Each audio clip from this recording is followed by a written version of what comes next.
Collecting your location data without your permission. Some big accusations against Google relating to how it stores and tracks the personal data of its customers. There is a big Valley impact with this tonight. Here's ABC 15's Cameron Polam, all new at 6.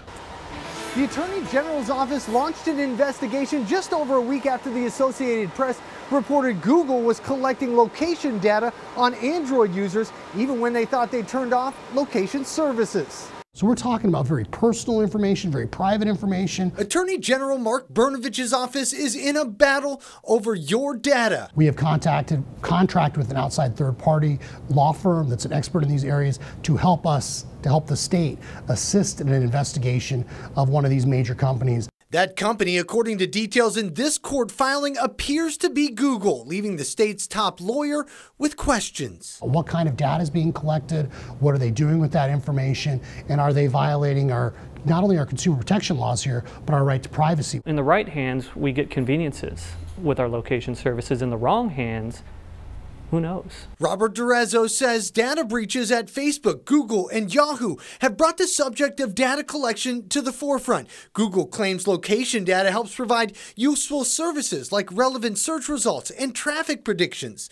But it's your choice to allow it. No one should be tracking things that we don't want to be tracked. But according to the Associated Press, that's exactly what Android users are experiencing, even after they think they've turned off location services. Google says turning them off is clear, but D'Arezzo disagrees. To the average user, absolutely not. What most Android users don't realize is their Gmail account links to their phone when it's activated. Data collection happens both on the device and through that account. I was even struggling. Turning the service off on the phone is fairly easy, but navigating Gmail to turn them off is a different story. And it's that complicated process that now has Google facing some tough questions. This is very important and complex. So what we've done is we put a step-by-step guide on how to remove yourself from those location services. We've posted that on our website at abc15.com. I'm Cameron Polam, ABC 15 Arizona. All new at 6, new developments in the arrest of former NFL player Richie Incognito in Scottsdale. Police just releasing the body camera video of that arrest.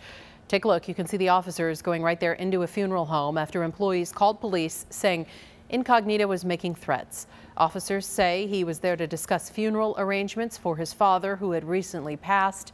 He faces charges of threats and disorderly conduct. Chilling details tonight. The man accused of killing his ex-girlfriend, Kira Bergman, had used her cell phone to try to make it seem like she was still alive. That's the accusation, and it's a big headline tonight from newly released court documents. John Clark now charged with murder in the death of the 19-year-old Valley woman. The documents say Clark texted himself and others from Bergman's phone after she was last seen. Her remains found on Labor Day in Buckeye. A new layer of fallout tonight because of the mess on our primary election day. The county recorder put on blast over the widespread problems, and he has promised nothing but transparency. Continue to be transparent, stay transparent. To me, that's accountability. ABC 15's Justin Pizzera joins us from Phoenix with the new question marks ahead of November. This is a draft. What I have in my hand right here is an incident analysis from our office for the 2018 primary.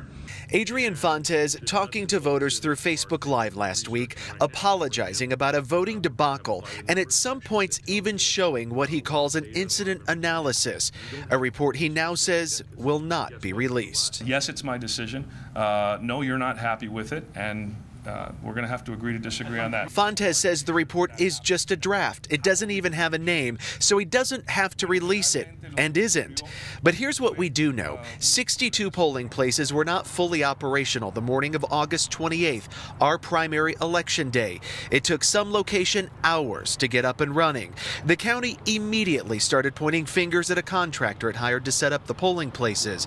The contractor blames the county for the mess. So here we are, a bunch of finger pointing and the County Board of Supervisors approving to spend $200,000 on outside auditors to come in and get to the bottom of it. So could this happen in November? Fontes can only hope it doesn't. I can't guarantee anything, and I'd be foolish to try. Fontes says he doesn't want to make any promises, but can say the county is no longer using an outside firm to set up polling places. Instead, in November, county employees will do it.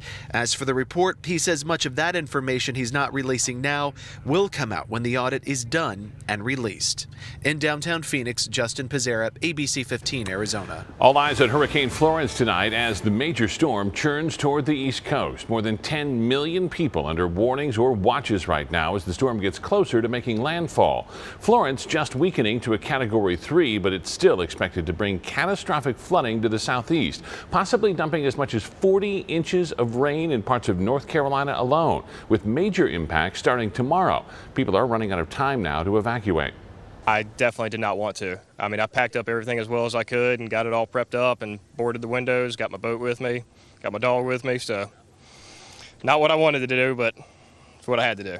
Arizona is playing a role in preparing for hurricane relief. Dozens of volunteers with the Red Cross will be in the southeast this week to help in any way they can.